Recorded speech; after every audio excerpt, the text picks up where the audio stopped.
Everybody there? Yep. All right. So then let's get started here today. Day one of our session on BI Foundation, and let me open with some words.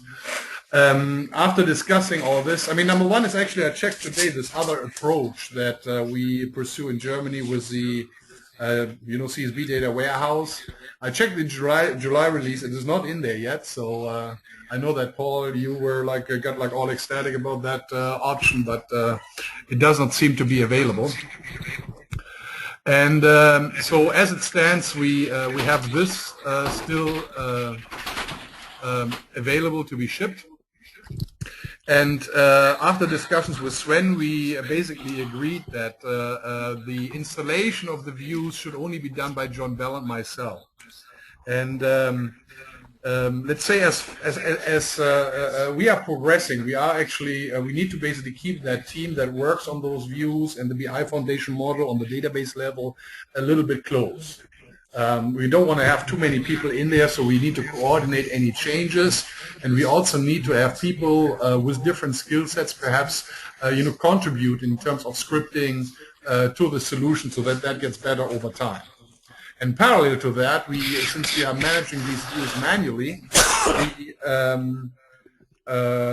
we need to coordinate that eventually becomes part of a automated solution that is automatically installable. And we are working on that. There is actually a tool that is called View Manager, where I got already the first couple of test versions, but it's still quite not there yet.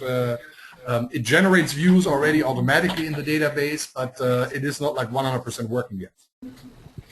Okay, so that basically means for the time being, when we sell that to any customer, the thing will be that John and I, either one of us will install that, and it is not like very difficult to do. So with that said, I just want to quickly show, because John Bell is here, basically what happens when I actually install the views, so that you basically have that as a background. And where you can actually see that where some of those challenges are.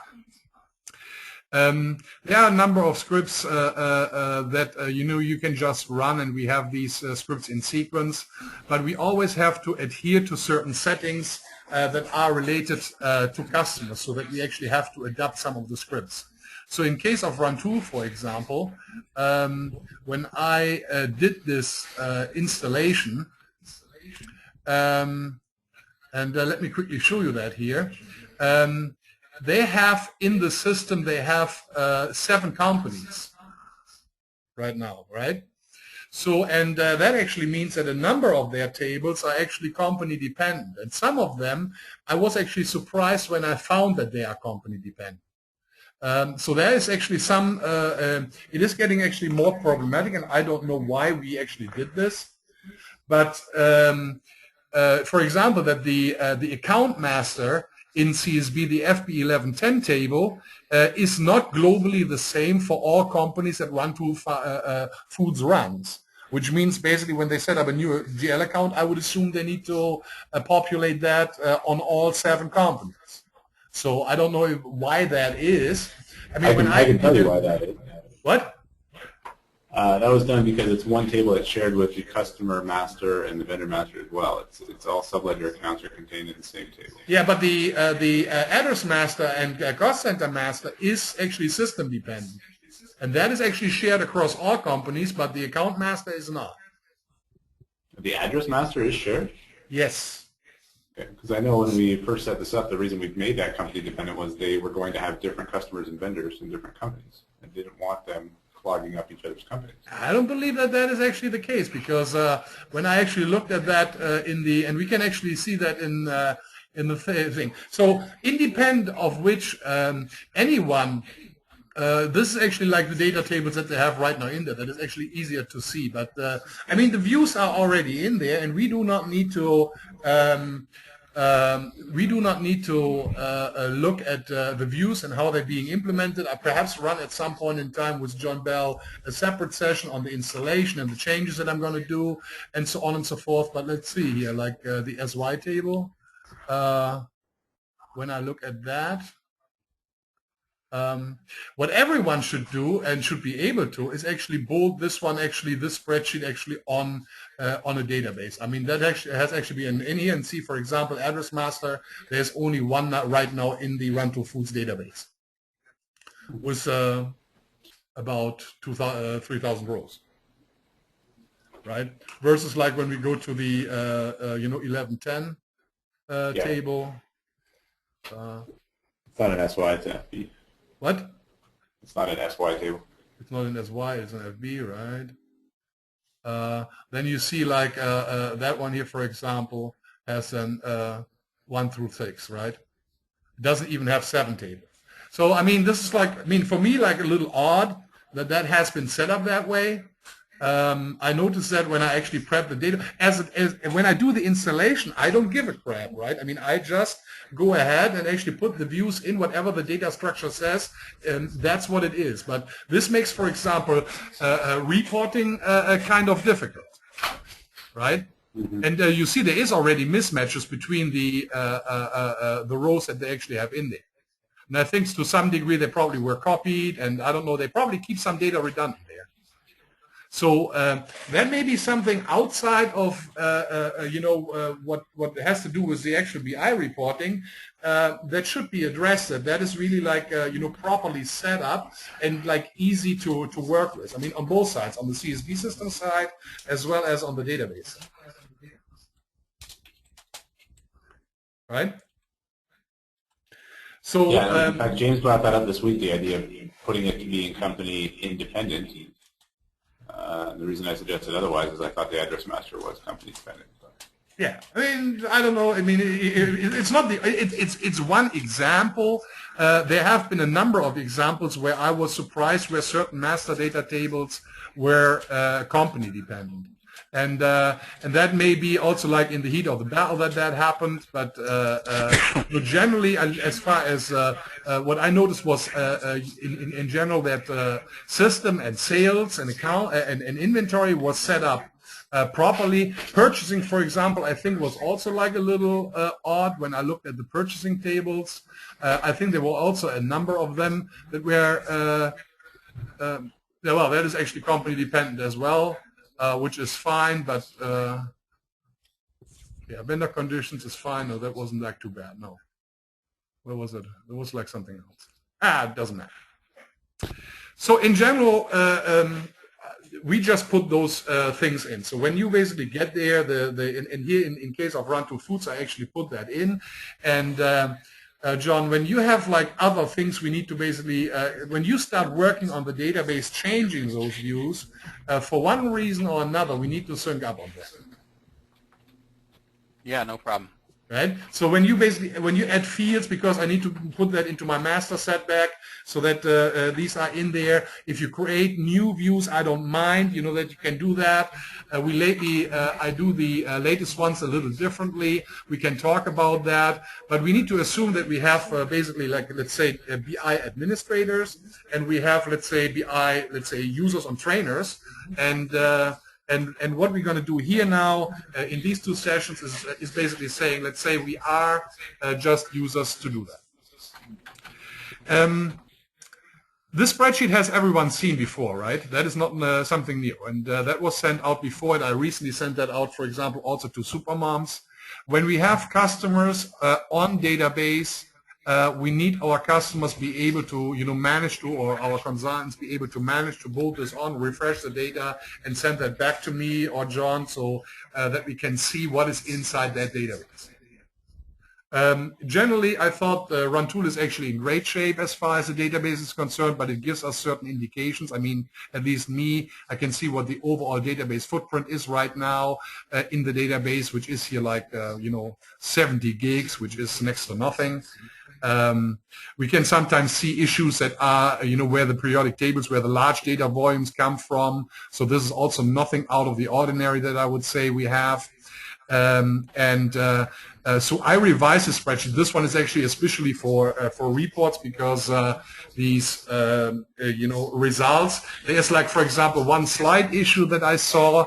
There is right now in there a report in 4496, which is actually report here 9460. It's not a big issue, but it is keeping 129 results on disk. So basically 129 runs of that report are stored on that disk. I don't know if that is intentional or not. That number seems to be pretty high. I'm just saying that because you can sometimes have reports that have actually pretty big data sets that are stored, and that can actually very quickly actually add up to something. Here 2204, that's also pretty good. So I can actually see if they are like inherent issues, right? We can also see if there are protocol files or log files occupying. So the reason is, for example, with Supermums, we got the inquiry that they say the database is growing beyond, and they don't know why and what they should do. And to give them any advice on what they should do on the database, what tables we can archive, remove, do whatever, bolting on that spreadsheet, refresh the data, we can have a quick look at it, and we can say where we believe that there is data that can be removed or differently managed. Okay? Questions to that? That new tab, that's AIS results, right? Has nothing to do with other reports. Yeah, exactly. That is actually AIS Okay. results. Exactly. The only thing that I did here, I extracted from the table name, the program, and the report numbers, and made that in separate fields, so that you can see like what it is in CSV, what is the underlying issue in CSV, so that you can relate to the CSV setup. Right, when you basically see here, like for example, 8594, then you can see like here the largest data set that is right now kept here is 113 megabytes here for reports that are set up in report number 1000, and there are two report sets set up. Here, that one, for example, is a pretty large one.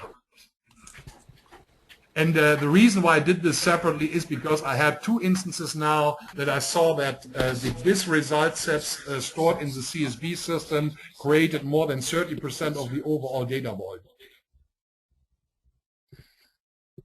These files can get big, really big, depending on how many sorts you have in there, how many columns you have in there, and so on, and what the amount of data is that you are looking at. We had individual result sets, individual reports that were like above 5 gigabytes. One report result set.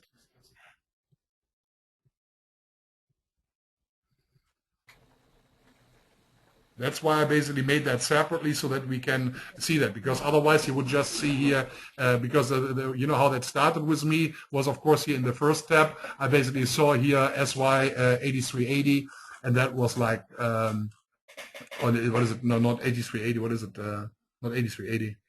No, 8580.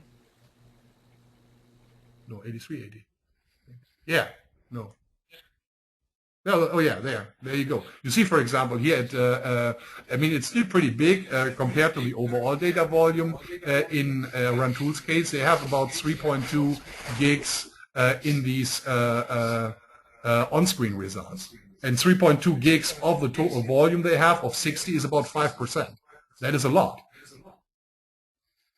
I would say. Right, and when that, I mean, that compares to, for example, to the accounting posting tables. It's more than that.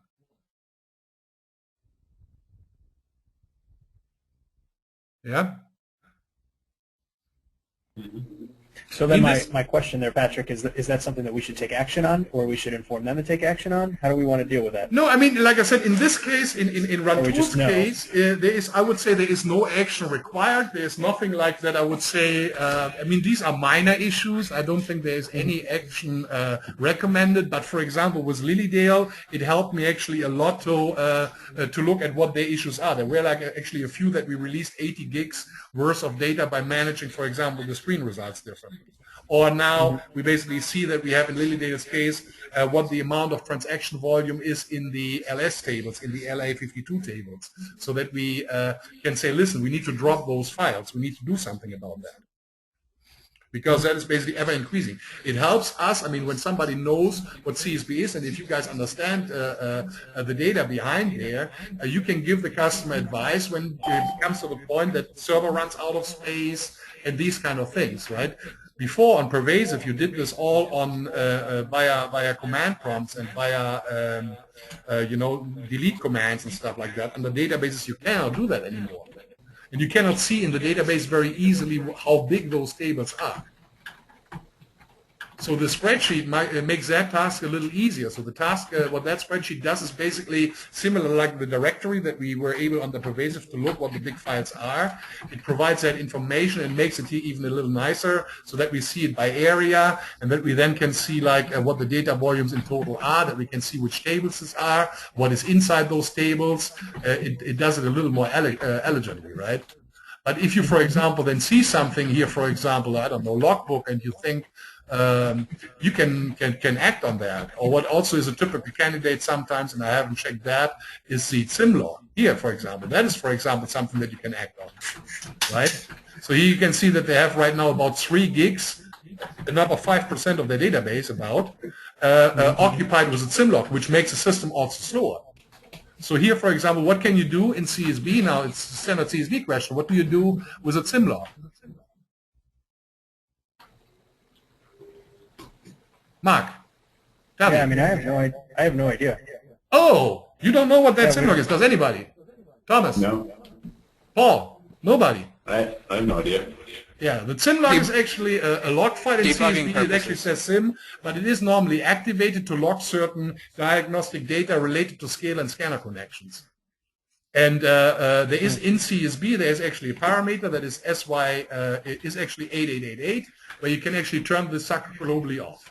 So this one can, for example, be then managed via CSV, and then you can actually go inside CSV, go into the parameters in 8888, and there are actually settings in there that actually said that that thing is written, that is updated, right? And here you can, for example, deactivate logging. And when you deactivate that parameter globally, that table has not been written, makes actually the CSV system overall faster. Touchscreen goes faster, everything will go faster than reads a scanner or a scale. And it should only be activated if we are in diagnostic mode, right? If you basically have issues with scale connections, scanner connections, then you would activate that log for the time being. So now you could actually go ahead and deactivate that logging and then actually drop that table. Gotcha. Right? So, of course, good example, actually good that we talked about that. Gives you an actually good example on things that you will notice and that you can look when you look at these data. Again, this is not like an urgent issue, but is something that you could look at, right? When you have, and it is also the case that let's say the DBA. I don't know if you are comfortable with dropping tables and stuff like that. That should be actually something that Lisa then does, or that the DBA does at the customer, or somebody that feels comfortable on doing these things on database level.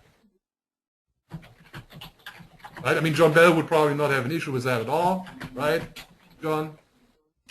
Right. But I want to add one point. When you drop a table or a series of tables to clean up space, that doesn't necessarily return that space to free space. So if you look at how much space is free and you're pretty tight on free space on the drive, dropping tables is not going to free up space outside of the database. What it does is mark the space available as free inside the database. Yeah, which basically still means that the database then stops growing because this freed up space will be used first. Correct. But exactly, it will not reduce the physical size unless you actually compress the database. That's good to know. Yeah. That's what I mean. I mean, that is there is database administrative stuff, and normally we require customers that run an SQL server that they do it themselves. I mean, we have here myself and John Bell, and as you learn and as you do more with SQL, I feel when you work in Management Studio, you need to be very comfortable with SQL. Right? And the major book actually there that I believe is written by Itzhak Ben-Gan, TSQL Fundamentals is the name of the book. And I don't know if that is. I got like a copy from. I actually bought it on Amazon. but TSQL fundamentals, right? Here it is.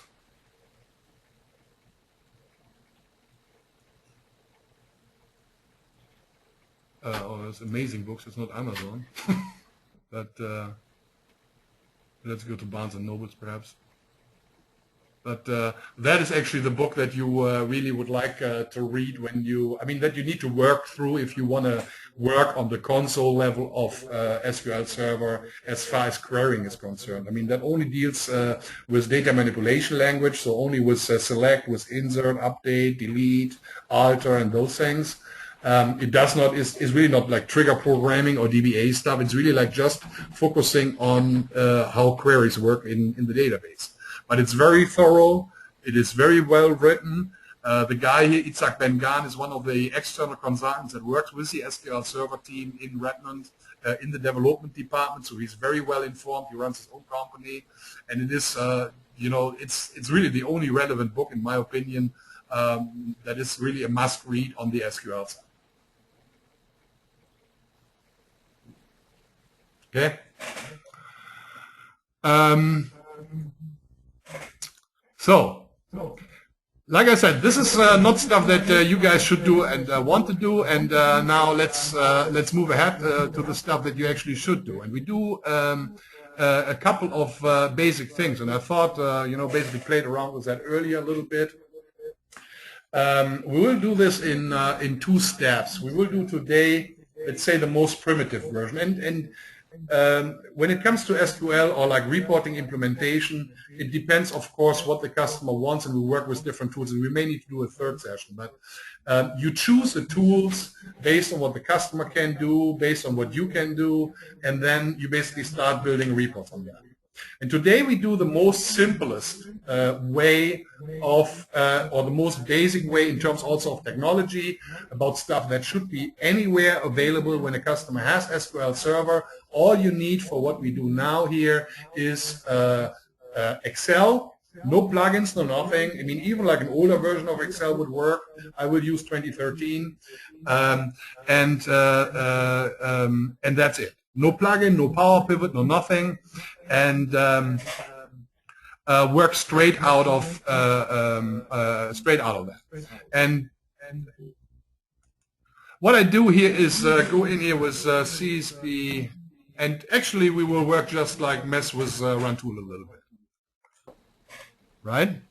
So I have here in my VMware right now this net extender. I don't know if any one of you guys have found a solution. I don't get that net extender to run two foods running on Windows 8. Craps out on me. So I had to actually put it into the VM to do anything with them. It works for me. You have to have a specific version. Oh, okay. Then send me the link that I know which version that is. All right. So going back to the data volume quickly before we actually do something here. When you work with, it is of course very important that we are not querying huge amounts of data when we do like SQL direct on the database.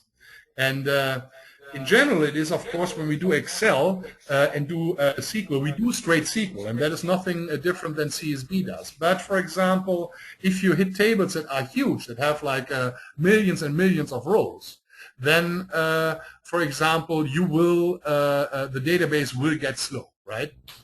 But if you deal with smaller data sets, you can work with SQL basically directly to do a basic report. So an example of what you can do is you can, for example, do, for sure, like a basic inventory report that goes here on like, let's say, give or take 100,000 rows, which I would say is like bearable, right? I mean, I would say like up to 100,000 rows in like a SQL statement. I mean, 51 people run from us 2204 reports on an ongoing basis, day in, day out. There's nothing different than when you do that with SQL. You know, easy story. But for example, what I would not do is, for example, run a report that goes here on 10 million rows. Yeah, with a basic SQL statement, because that is will impact the database to the degree that it will be really, really busy, and we will slow down the overall system. right? So this data volume spreadsheet is for you also a great tool to assess where you can work with very basic tools and perhaps do like an SQL query. I mean, also with 8440 queries, right, when it's basically the same thing. When you would do embedded SQL, you need to make sure that you are not hitting with SQL huge data sets that will run forever, will occupy all these server resources, and perhaps drag down the system,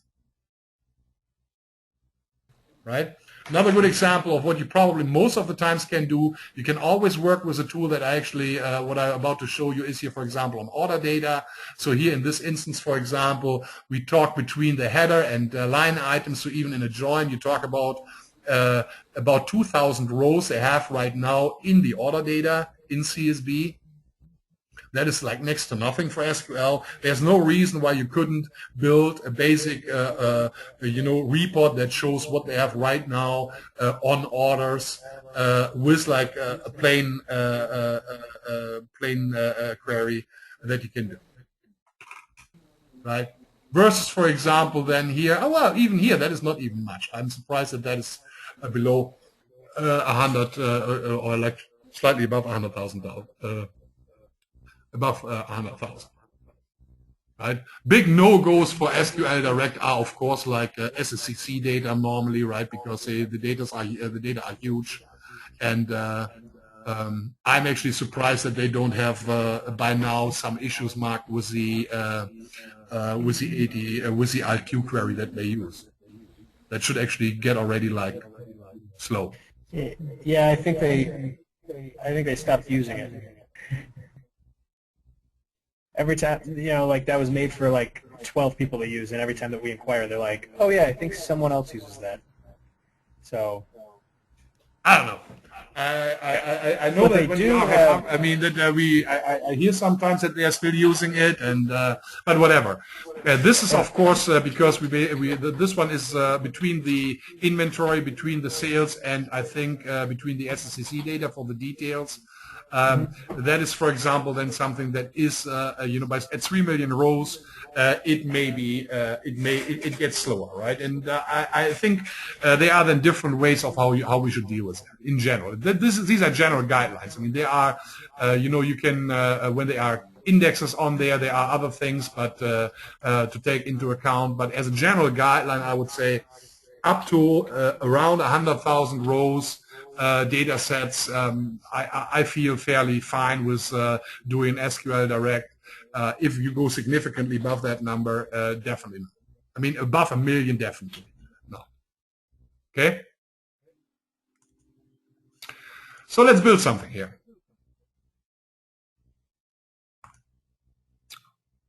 So in this instance, and John, yeah, I don't know if you saw John Bell, if you saw the other email that I sent the other day. I mean, I really, I'm not like that good in SQL scripting. I really would like to see that someone builds a script where we actually have a role defined in the database and that grants only access to the views that we actually put in. Basically, views and tables that start with dim or fact. Yeah, I agree with you on that. I saw that email and I just. If you've gotten anything back from GK on it or whoever else you sent it to, but I can look at that as well if I have the time. Yeah, I mean, it would be great because, I mean, I think especially between you and me, anyone, when we learn and we do different things, we need to make sure that we actually share the knowledge and that we, also extend our capabilities a little bit, and everybody got to contribute a little bit to the skills, and you did contribute already the date conversions, for example. It would be great if you can actually take some time, for example, to contribute in that direction. I don't believe I will hear much from Germany on that. So, okay.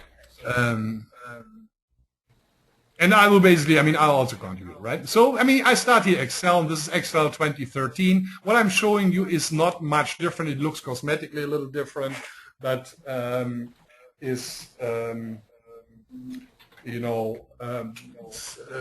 standard. It has been in Excel for a while. And in general, when we want to actually use the data, we have here different options. So we have here in Excel, you have always a data tab that is a core. And today we talk here about the data tab a little bit. Let's say there's two ways that you can actually import data. You know, you can actually say you do SQL. You connect to an SQL server. The SQL server is actually nice and dandy. The disadvantage is that you can only take a single table or single view at any given time, which is normally not helpful because we have just views that we have in our database or the objects that we are working with. They just have one flat table in there. And just the inventory account table may not be good enough to build a full report. Now, there is the ability to, let's say, create other views in the database that combine data already for Excel and prep them in the database. And that may be the preferred way for, let's say, John Bell and myself to do. But that is not something that I would like you to do in general, right? Because we would like to have the views that we have in the database as is, that is a foundation. And if we need to combine multiple tables, we do it in different ways. So that means for us, generally, this connection from SQL Server is not really useful for what we want to do. And, you know, even Microsoft has some like older and ugly screens in the system. I would say MS Query definitely falls into that category. And when we want to get data in, we can do that. But I'll just delete that DSN here quickly. And when I do that and say I would like to use MS Query, the first thing that pops up that it says choose data source. And the first thing that I will notice is that my data source for that customer is right now not in there, right? But I am connected to the network in Run Tool, and now I could actually say like a new data source, and then I would say here this is actually Run Tool SQL. Add that into my data source. I would say what would I like to connect to, and I would then select the proper client. In this case, I choose native client 10. Native client 10 is for SQL Server 2008 and 2008 R2. If the customer has 2012, you would need to choose native client 11, right? This one is actually fairly old. I don't use that at all. So I choose that. And then I can connect, and then I select the server. And it may pop up or it doesn't. But then I can actually here key that in. It may take a little while because now it asks the browser, the SQL browser to show. It doesn't show, but I can actually punch here Run Tool SQL if it doesn't show. That is actually something that is configured at Run Tool, that they don't show the database. And then somebody told me that user and password that I put in here and hit OK, right? So now it connects to the database. And now that is also very important that you then say, oops, here in options, that you say what database you would like to connect to, because in this instance it actually connects to default, and default a lot of times is a master database, which is not useful for us, and we would like to connect to the CSV DB, right? The database that actually contains the CSV data, right? That is actually a very important step, that you pick the proper database to connect to, right? Boom.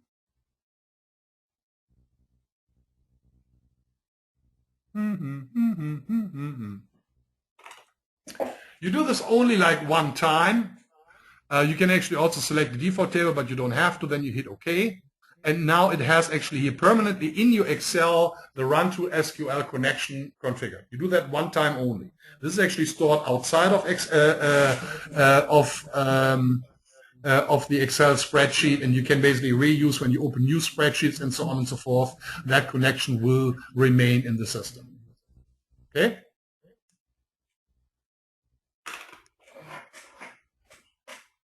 Questions? Nope. So, created the connection, hit OK. now it opens up this fairly ugly screen. And what I would like to do here first and foremost is, let's say we will build like a very basic inventory report, just inventory balances. Okay? And is that okay with everyone? So when I look here into the database, I will see certain objects. And the objects always that we use for reporting start with dim or they start with fact. That is what you call in general the naming conventions that come from a Kimball data warehouse. Kimball was like some, I don't know, computer scientist or something that did this like 30 years ago, defined certain conventions, and DIM stands for dimension, basically master data, and fact stands for factual data, basically transactional data, stuff that changes, right? So, so what I want to do here is actually, I start off actually with the facts, so I go down here, scroll a little bit up, fact, and would like to have in my report inventory balances, right? Let's say like that. And then I would like to see, I basically take just all the fields in, actually take them all out. Just take some in, doesn't matter. Just take some fields in. You will see later that that doesn't make a difference. Just take some fields in there that you want. And then you want to go to the DIM tables that are in the system, right? They are DIM. And now in this case, let's say I just want to have, what do I need when I want to do inventory? I basically need, for the dimensions, I probably want to have something on the item, right? So I want to have DIM item in there, right? And from the item, I may need the item key and I need the item description. And then I would like to have outside of the DIM item, what else comes to mind?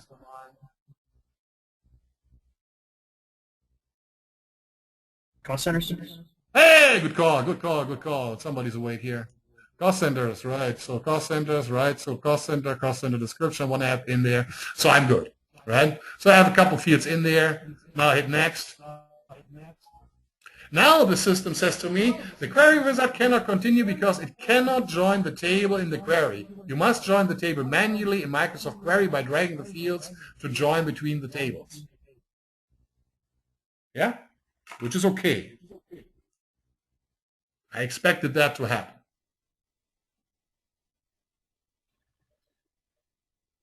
So, I mean, we are working right now on the, via VPN, so this is the reason why that takes a little longer. Now I have here already my data fields actually, and I have here in the upper side in MS Query now my tables. So what I need to do is I need now to join those tables, and that is actually fairly simple. I can actually just go by and say I have here my cost center key, and I have here my cost center key, so I link those two fields together by drag and drop. I have here, like below, I have the item key, and I have here somewhere the item key, right? So I drag and drop. So I basically have married the fields together. Okay? I can actually look at the SQL if I, for example, see a certain fields that I don't want, and can, for example, take here, for example, a field out that I don't want, because it was actually too much in there. Oops, that was an error. That was me. Wrong. Because I have the full name I got to take out. But, okay. So I took the cost center key out, but that's all fine. So I can actually like start adding other fields to it that I want, right? For example, what I want to have in my report here is I would like to have inventory balance, I said, right? I want to have inventory on hand. I want to have on hand price unit, which is pounds. And of course, I want to have some attributes because beside the fields that I would that I have here in my system, I would like to have, let's say, the lot number, which is important to them, and I would like to have the lot date. Okay.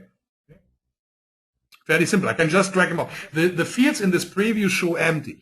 So if I would like to see what the data now looks like based on what I did, I would do that. But before I do that, I would like to limit the data a little bit, right?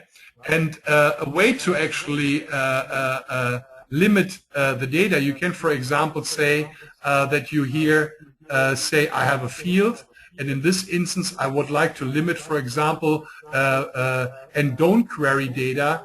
I want to keep the result set small, right? So I want to see which data I don't want to need. And my first candidate when it comes to inventory, for example, is always the zero accounts, right? So the ones that actually have on-hand inventory value and where that is actually equal zero, right? So I would like to exclude everything that current inventory balance based on number of cases or combos is zero. Yeah, so instead of the 75 or 113,000 rows that they have right now in the database, I only request basically stuff that has some sort of inventory balance. When you do this, it is always a good idea, for example, that you can also say, like, for example, limit the cost centers, limit the key fields that we use, for example, in the lookup in CSV itself. When you look up inventory balances in CSV in 54, 55, the first thing that you enter is item number or cost center number. These are key fields. And when you, for example, then eliminate certain cost centers in the query, the result gets smaller, and also the load on the database and query the data gets smaller. Okay. So once I have done that, I can actually see whether the results are now okay, because then I have here the exclamation mark, and I can hit that button, and it will now run a query. And yeah, so that is basically the mistake already right there. So we want to have that larger zero, of course, and then do that thing again. Is anyone else getting this feedback? Hold on a second, Patrick. Not me. Yeah, I was getting a bunch of feedback there. Try now. Yeah, that is when you have these. I've had myself muted for a while, but yeah, there's speaker.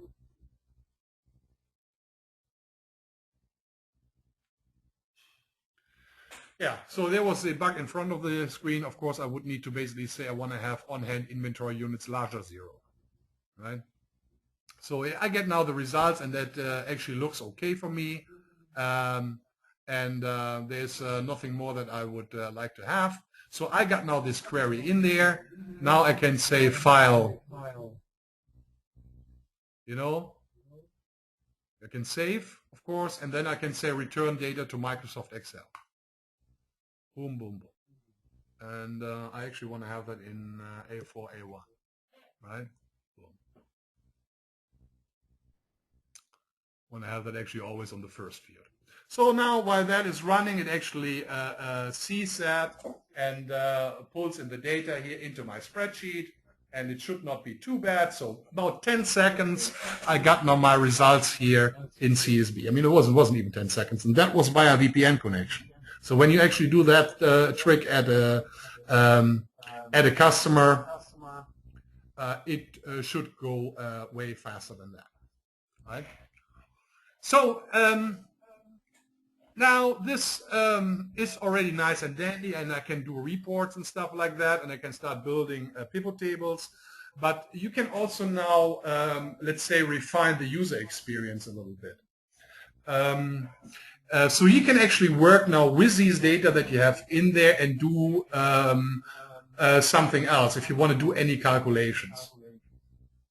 Let's say a customer wants to get the average box weights or something by those lot numbers, or you want to get an age in there. I know the age is in the view, but I want to use it as an example. Or you want to string together fields, because now you can you can basically see the accounts already.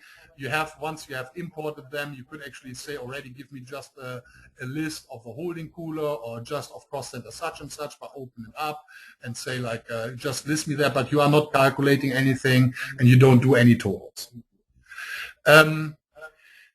Excel wants you to work with tables. right? So that is also a little unusual, I guess, and then the formulas look a little different. And one of the things that make it normally cosmetically nicer is what customers like is here we have a column that is cost center key, and here I have a field cost center description. So when I start slicing and dicing the data, I have two separate fields, one with a number, one with a description. A lot of times customer wants them to have them together. See the problem that I'm talking about? Because you talk about cells later on in Excel, and if you want to have a cell where both information is together, you got to put them together before. Okay? So if you want to do that, for example, you could, for example, say, insert, and then it inserts a column, and I call that column now cost center.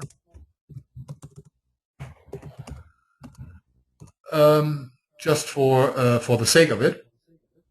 And now I can put in here a formula. I can say equal. I mean, this is fairly normal.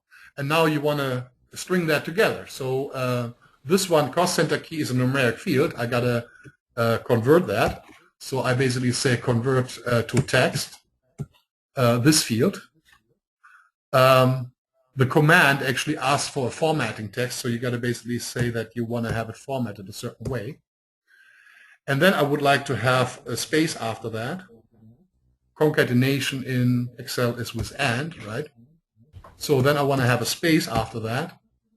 Then I have, again, concatenation. And then I would like to have that field holding cooler. Oops.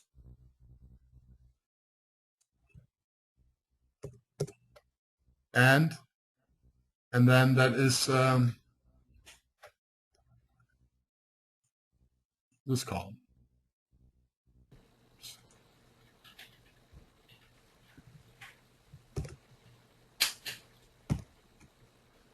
Cost center description. Right? Add cost center description. So if I didn't do any too stupid typing mistakes, I hope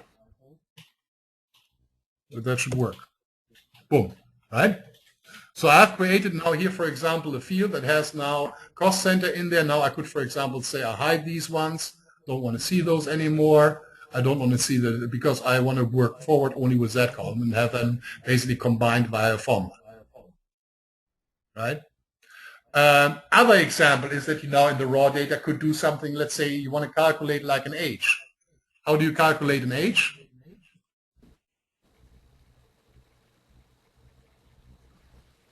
Any idea? I take today minus the lot date. Cool. So equals today, column minus lot date. Right? Is that what you say? Cool. Oh, oops.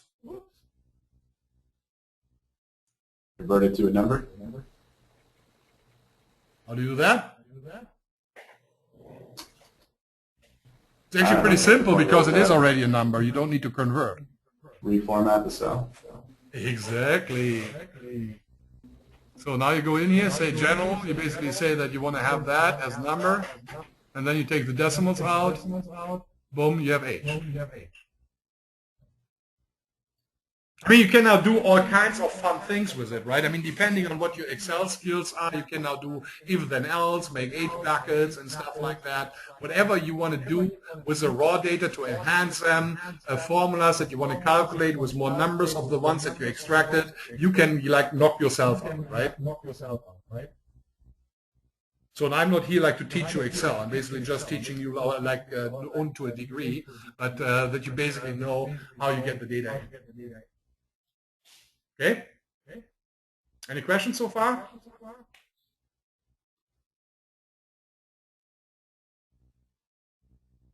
Good? So now we have the situation that we now want to make that total the data up and stuff like that, and I'm done with this raw data set. Actually, not quite. Two more things that that we can do. You can do actually on one side. I always like to actually rename that tab and call it raw data, so that I know when I look at that is actually the table or the tab in Excel that contains the raw data for my inventory report or for whatever report I'm doing. Right. So I call that always raw data because I do the other visualizations later on in other tabs.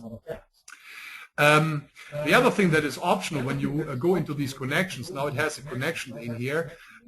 Here you can go in case you now say I'm missing certain data. There's something else that I would like to have in there.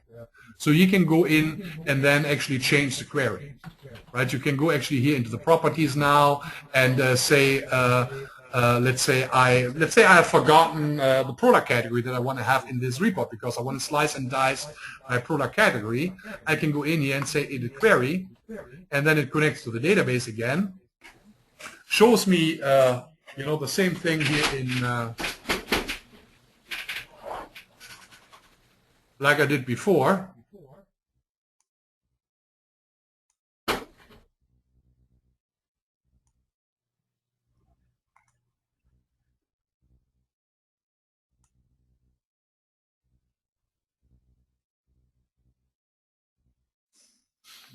Extender comes up.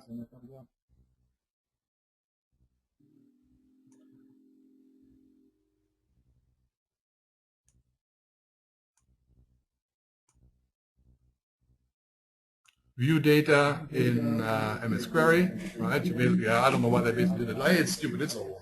It is a little old, but you can open that query back up if you want at any given time.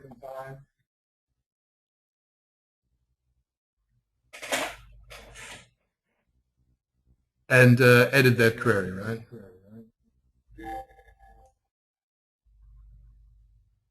So here I have, for example, now open up that query again. So I may say add tables. Let's say I forgot, like I said, the dim whatever, dim subcategories, right?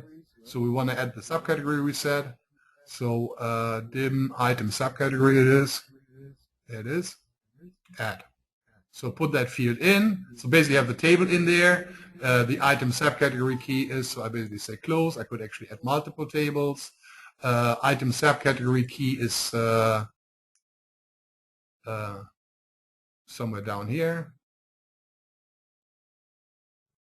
So I got, of course, combine the two. It says like an error, but it doesn't matter. I don't know why it does that, but I have here now the subcategory key, subcategory description, run, do a quick sanity check, looks okay. So I have added now another table, return data to Microsoft Excel, hit OK, CSV. I could actually store that, of course, with the connection, and we are good. So close, right? So I have now changed the query. And it's running the query. In the background, see here at the bottom, it's still running. And when that is completed, we have now these new data fields actually here as part of the table. Right? And as you can see, we didn't harm the others. So the other added tables that we are in here that we have calculated, they will be maintained and stuff like that. So you can go back and add data to that report as you need. Same thing, I could now combine. I don't need to redo that now with a product category and description. I could string them together, hide the tables, and so on and so forth. The other thing that you can do is, and I would be a little leery doing that in these properties. You can, for example, say refresh every 60 seconds or refresh every 60 minutes or 5 minutes.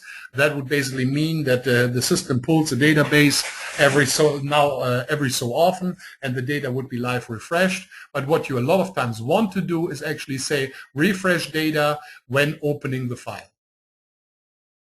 Right? So that actually means when you actually activate that, when you have that spreadsheet now built, that is a report that is for Run Tool useful. When they want to open that spreadsheet, they want to make sure that it always shows the current data based on the current CSV system, right? So I would actually activate that always to make sure that the data is current. This trusted connection would mean that you actually connect via your Windows credentials, right? In a domain entry, you could actually make that go away, that we always have to enter your CSV, because then when you say use trusted connection, it uses your Windows authentication to authenticate against the database. If the user is added to the database, and that's why we want to have that script that we talked about with John Bell, so that we can say all the users and RBI users have only read-only access to those views, and we can actually enable trusted connection so they can email those spreadsheets back and forth. Everybody connects with their own ID, and nobody has to worry about anything, right?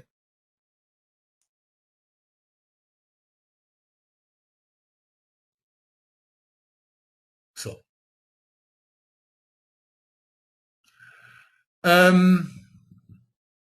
and like I said, when we work local with a customer, it works, of course, way faster. No such host known. That's not good. So CSV2.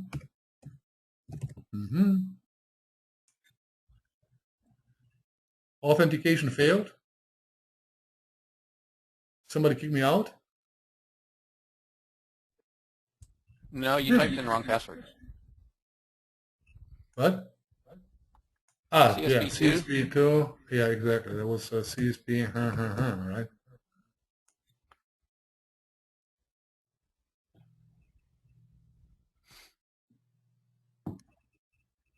Okay. So now I'm back connected. Boom. I should be able to finish this.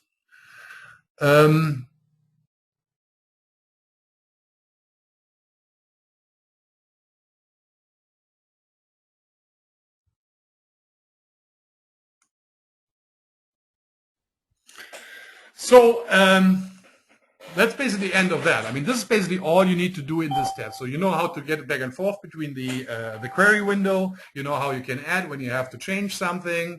You know how you can add fields. You know how you can do basic column calculations, and you are all good to go, right?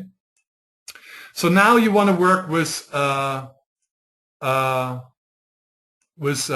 pivot tables, right? So the idea here is that you now wanted to make, let's say, a pretty report that they can use in Excel to now see what is there, total by item, total by this, total by that, and get the information in a prettier fashion.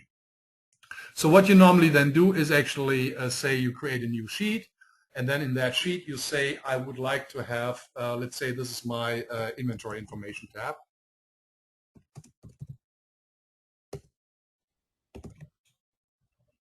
All right. So this is okay. So now what you do is you say insert. And now you want to start off with a pivot table. Right. And the pivot table, who has not worked with pivot tables before here? So everybody did. Me. John, you did? I have worked with them. Okay. Have not. Yeah, okay. Pivot tables basically are, automatic. They allow automatically to work with the data. And I always leave a couple of lines open, and then you basically say you want to add a pivot table. And then the system asks you what the data range is that you want to use, right? And then you say you can actually choose the date range, and I go to the data tab, and then actually just mark the columns that I would like to have in that pivot table. So this is actually the data range that I would like to do and work in the pivot table. So once I hit enter, the pivot table is here, and I have here on the right side my data fields that I would like to use in that pivot table, or that I can use in my pivot table. Now, pivot tables are actually fairly simple to use because you have columns, you have rows, you have values, and that are basically the aggregation functions. So I have here in my, I did, for example, here the cost centers, for example. I can drag them on rows. And then I have them here on rows. And now I can say here on values, I, for example, would like to have my stock on hand. Drag it on, and it shows my stock on hand, but it shows that as a count. What's the problem? You want a sum? There you go. I want a sum. So I would like to then say change value field settings. I would like to have a sum. The account would give me like the number of inventory accounts that are there. The sum adds the numbers up, the balances that are there. And then I can say, for example, here number field, number format, and then in the number format, I can, for example, then say, you know, that is actually a number. And cases, I mean, they don't make sense with decimals. I take the decimals out, and instead of here sum on hand OU,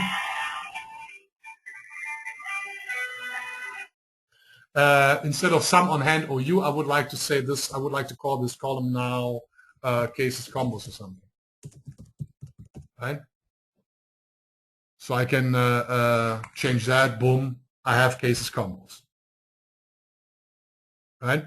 Now I can say do the same thing with pounds. Drag it over. Value field settings. Sum. Right? This is in our cases always pounds. Number format. Number. I mean, perhaps we want to keep 2 decimals, but most customers don't care about that either. So boom, boom. I have. Well, that was stupid. Number format, of course, not currency, but number. So I got numbers and pounds. So I got already like a pretty basic inventory report. Now, problem with that inventory report is here, and you guys probably, you know those guys better. There's probably a bunch of crap in here that I don't care about when it comes to inventory, right? So here like picnic, entry and exit and all that. I mean, I still have that in there and may want to have that for one reason or another. But now I can actually say here, I just go in and eliminate those fields that I don't believe that are relevant for my balances. So I think they want to have freezer probably. I don't know when they want to have Coleman in there. And stock taking, picnic, entry, exit, line, entry, exit. I guess these are all cost centers that they have for the yields, right?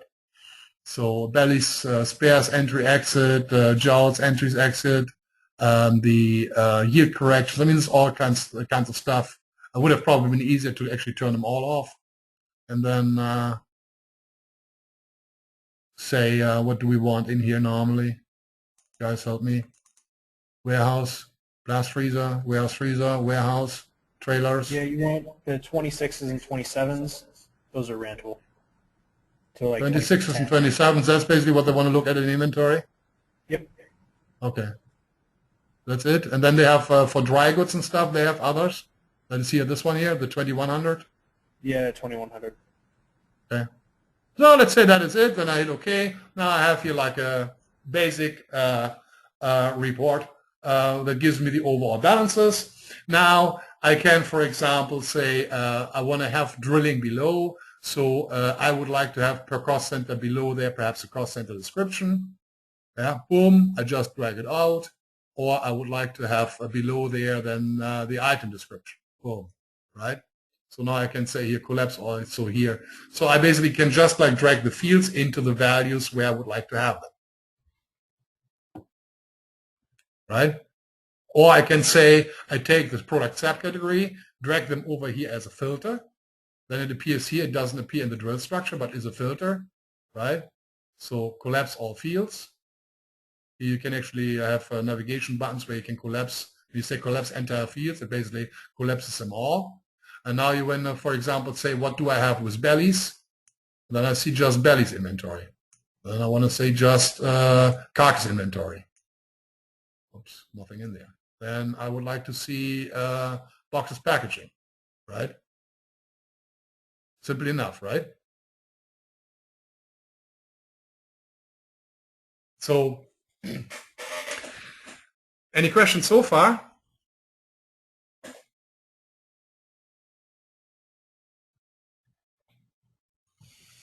You can work with these reports also multi-dimensional. So when I, for example, would drag here the product category here above the columns, I could actually add that in here, and then it would actually look like this.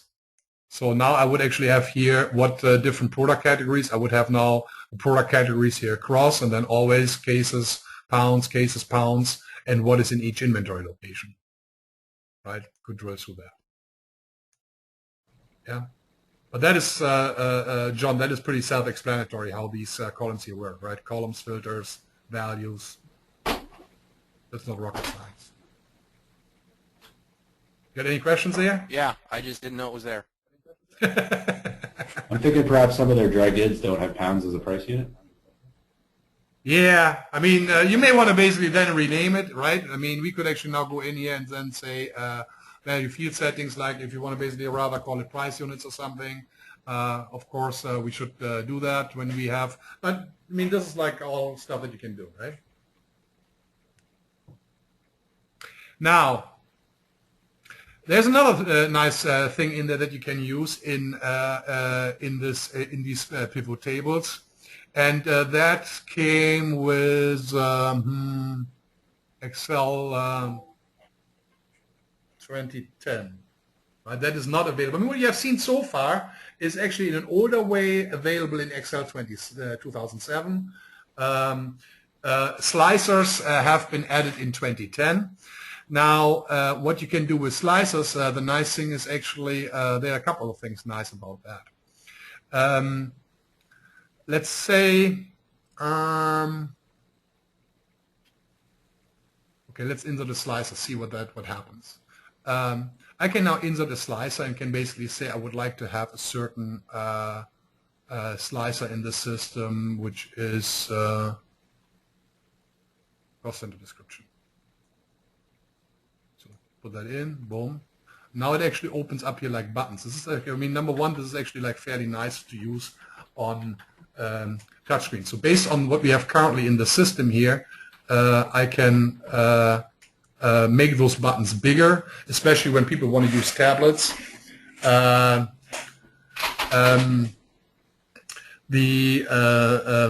is pretty nice. But let's say you want to have you have multiple different spreadsheets that you want to have, or multiple different pivot tables here on the screen. So we have here like one that is now cost center by item. Let's say we insert here another one and say I insert a pivot table from that same data range, from the same raw data, right?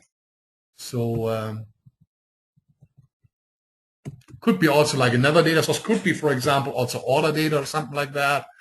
So I don't have order data in here. So I add another pivot table, and let's say that one is by subcategory descriptions on the rows and just shows the inventory balances. Again, value field settings, sum, number field, number. Let's keep that with 2 decimals, whatever, right? So I have here, now what you see is that you have here now 2 different data visualizations in the spreadsheet. And one is, and when you, click them, there's actually not much happening.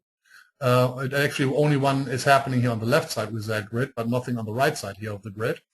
But then you can actually say in the slicer settings, or here you can actually say report connections.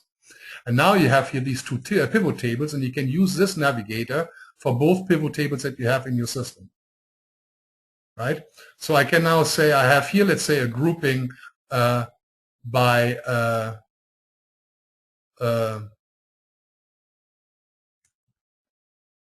cost center, and here I do have a grouping by product category, and then they basically work both at the same time. So I got to now take one of those warehouses, of course, because I have here like another filter in there.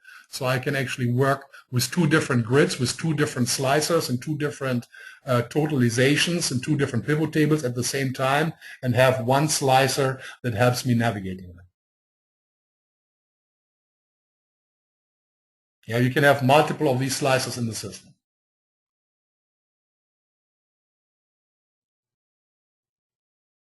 Easy enough? Questions? I mean, the rest from here on out is all like Excel, right? I mean, there's nothing out of the ordinary. If you say you want to add a chart in there, you know, whatever, you just add a chart in here. You know, it's there's nothing. I mean, this is all like standard stuff, right? You can make that now as pretty as you want. Freeze a column width. You know, make it cosmetically nice.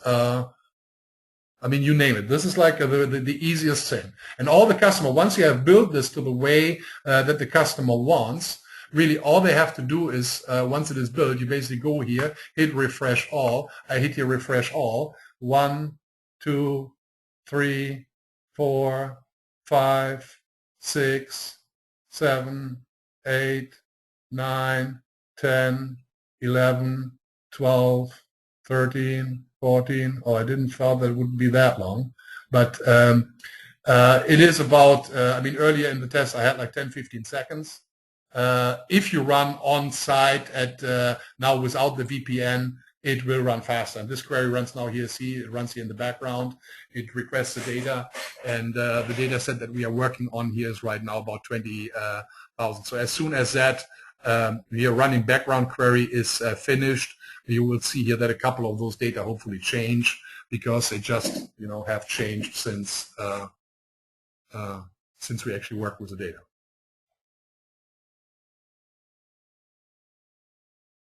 Easy enough? So this is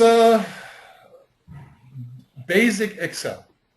This is like basic reporting against CSV data live in, you know, using Microsoft Excel. What do you think? Seems pretty straightforward. Not very difficult, huh? Yeah, makes sense. What? Makes sense. Pretty straightforward. Yeah. So the complexity really comes in when you need to have advanced querying, when you have do more things with SQL, you know, depending on what you find out. I mean, this is now a basic example, very similar to what we would do in like a 2204 report. You know, a very basic example, but you know, old version, not much requirements that you have. You just use Excel, nothing else. And you can basically, you know, I mean, same thing. If you guys want, you know, you can try actually the same thing that I just did with the order data. You can also, if you don't have access to Run Cool Foods, of course, we should not actually play around too much with them. I would suggest that John Bell takes now some time to put one like that together on order data and shows that tomorrow to us. How's that, John?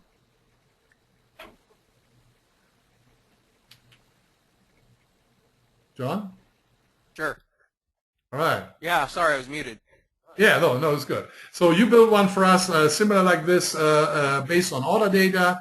Because I mean, you are the guy that will do more with them.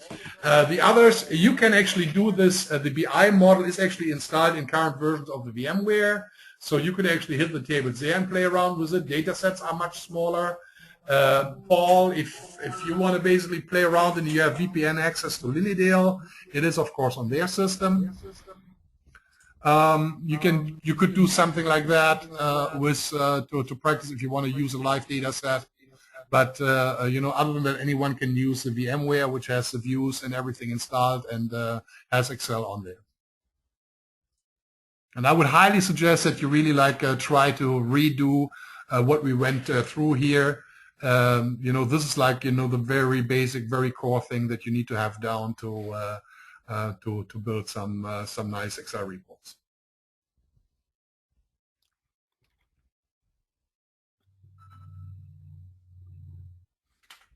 So closing is just a thing when you want to really like make it pretty. There are of course some other things that you can do to make this actually prettier. And one you know, pretty popular thing is actually that people take out all these grid lines and headings and formula bars. then you actually say here in the settings auto hide ribbon, right? Ribbon menu. You close the pivot table here on the right side, which is actually right now here behind. So I close the pivot table. So if you do this, nobody can even tell it's Microsoft Excel that you are working with. Right?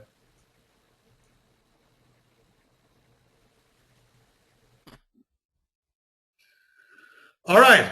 So enough for today, or you guys have any other questions? Otherwise, 75 minutes. I think that should be enough for today. That was very good. All right. Yeah, sounds pretty good. Then, guys, enjoy. I'll see you tomorrow. Tomorrow will be a little bit more complicated. We will do Power Pivot. All right? Thank you. Sounds good.